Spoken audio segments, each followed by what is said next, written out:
Il fut un temps où ma famille était extrêmement heureuse, et cette période était toujours celle où nous avions des invités, et où nous pouvions la rendre heureuse. Grandir dans une zone rurale signifiait qu'il n'y avait pas grand-chose à faire en tant qu'enfant.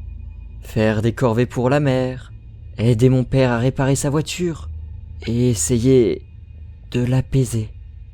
Elle était ma sœur, et elle était bien plus difficile à satisfaire qu'elle n'avait le droit de l'être.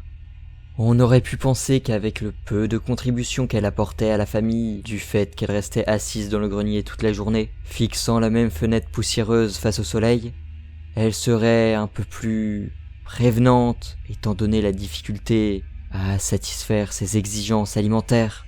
Donc, avec mon style de vie ennuyeux et semi-isolé, mes parents et moi adorions les invités. Des invités, c'était maman qui sortait ses belles assiettes et allumait notre radio qui ne fonctionnait qu'à moitié. Des invités signifiait que papa sortait sa bonne viande du congélateur du garage et la mettait sur le grill. Des invités signifiait que je trouvais autant de jouets que possible et que j'imaginais toutes sortes de jeux avec eux, au cas où ils amèneraient des enfants de mon âge avec eux. Des invités signifiait que les mains de ma sœur aînée se contractaient et bougeaient au moins un peu sous ces épais bandages. Pendant que ma mère accueillait et divertissait nos invités, qu'il s'agisse de membres de la famille éloignée ou d'amis, je me chargeais de préparer ma sœur. D'abord, je devais m'excuser à peu près au milieu du dîner afin de filer au grenier, aussi silencieusement que possible. Je n'étais pas un enfant très grand, donc cette partie n'était jamais très difficile. Mais l'étape suivante l'était un peu plus. L'objectif général était de forcer la porte menant à la chambre de ma sœur et d'attirer son attention. Pour cela, il fallait se faufiler derrière elle et, d'un geste fluide, attraper sa couverture tricotée sur ses genoux et la jeter par-dessus la fenêtre. Le manque de lumière du soleil va l'énerver, et voilà la partie la plus difficile.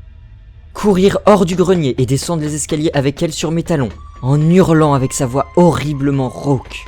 Je devais avoir le timing parfait, et juste au moment où elle arrachait les bandages de sa bouche, je devais plonger sur le côté, la laissant se jeter sur nos invités à la place de la mienne. Puis venait le moment où mes parents et moi sortions nos bouchons d'oreilles pour vaquer à nos occupations.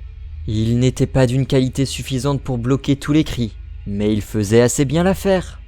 Et je pouvais presque prétendre que c'était juste de la musique qui était faiblement jouée alors que j'étais assis sur mon lit. Bien sûr, recevoir des invités n'était pas facile, mais c'était toujours le meilleur moment.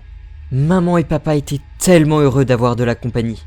Mais il l'était encore plus de satisfaire ma grande sœur pour encore quelques mois au moins, les autres humains étant sa seule source de nourriture. C'est douloureux, c'est sûr. Mais on ne peut pas faire la fine bouche quand on choisit de ramener les gens d'entre les morts.